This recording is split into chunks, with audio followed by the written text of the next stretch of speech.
Baiklah sahabat syiar, untuk mempersingkat waktu, silahkan masuk ke sesi tanya jawab. Tanya jawab ini boleh bertanya secara umum, baik masalah seputar agama, seputar SDG, ataupun seputar tayangan-tayangan yang telah kami tayangkan. Mudah-mudahan saya bisa menjawab dengan baik. Silahkan sahabat syiar, kalau ada yang mau bertanya, angkat kepalanya. Angkat kepala, angkat tangan. Udah ada itu. Assalamualaikum warahmatullahi wabarakatuh. Waalaikumsalam warahmatullahi wabarakatuh. Perkenalkan, nama saya Lafi dari perwakilan Korwil Depok, Abah. Mohon izin saya bertanya, Abah.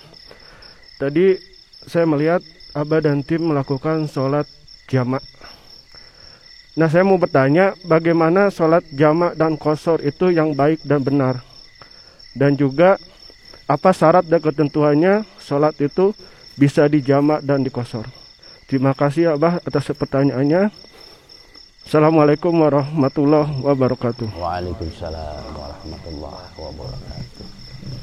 Baiklah sahabat, ini ada pertanyaan yang berkaitan dengan fikih ya, tentang sholat jamak qashar.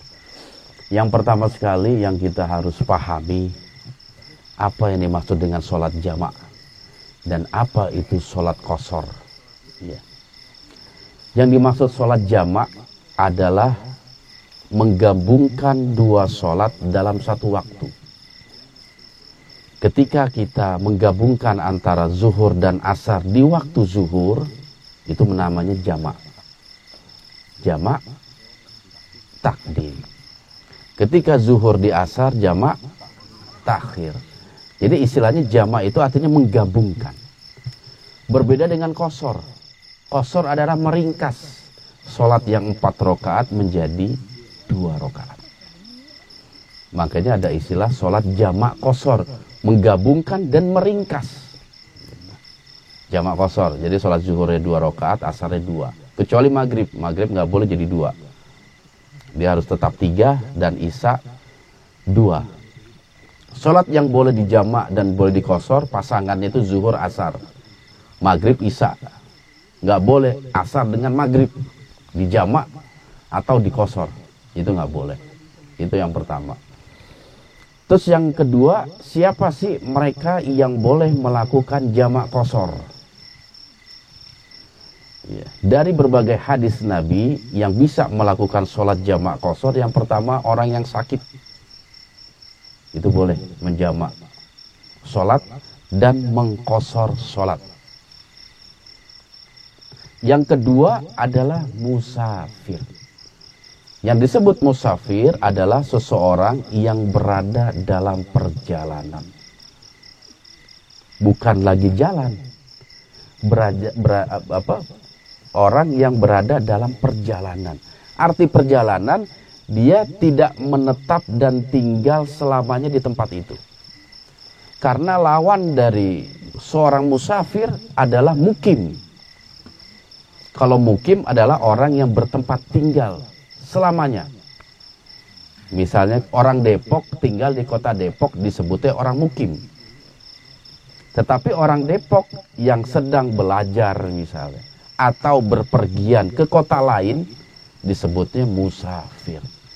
Lantas bagaimana dengan batasan seseorang bisa disebut musafir? Nah, disinilah perbedaan pendapat para alim ulama dalam mengambil intisari dari hadis-hadis Nabi. Ya. Ada yang berpendapat minimal 62 kilo dari batas kota. Kota Depok, misalnya seseorang pengen pergi ke Bogor, dihitung. Kalau dia lebih dari 62 kilo, dia disebut musafir. Ada juga sampai 8 kilo. Dan yang paling pendek adalah 5 kilo. Dari batas kota, itu orang sudah bisa disebut musafir.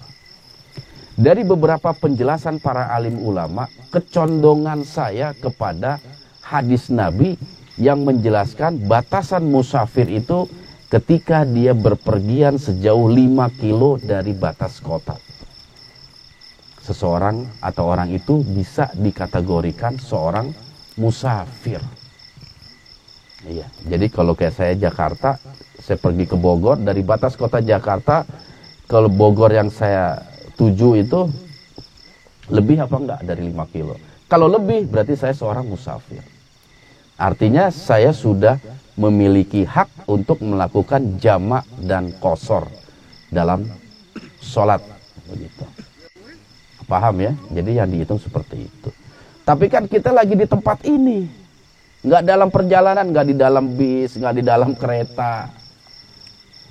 Apakah bisa disebut musafir? Misalnya saya pergi dari Jakarta ke Jogja lah misalnya, dalam rangka liputan.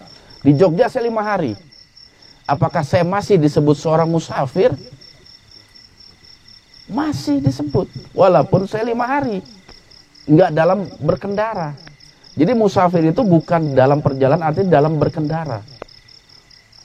Tetapi seseorang yang keluar dari negerinya, entah melakukan perdagangan, melakukan belajar, yang dia punya niat kembali ke kampung halamannya, berarti orang tersebut seorang musafir. Sandarannya adalah hadis Utsman bin Affan pernah berpergian selama 17 hari dan tidak ada sholat yang dilakukan oleh Utsman yang berjumlah 4 rakaat. Artinya selama 17 hari Utsman itu selalu mengqashar sholat. Gitu. Apalagi zaman dulu kalau kita lihat kendaraannya itu onta. Kadang kalau mau sholat berhenti dulu tuh onta, kita sholatnya di belakang onta. Iya, Nabi pernah sampai lebih dari 7 hari dia tidak melakukan sholat kecuali 2 rakaat.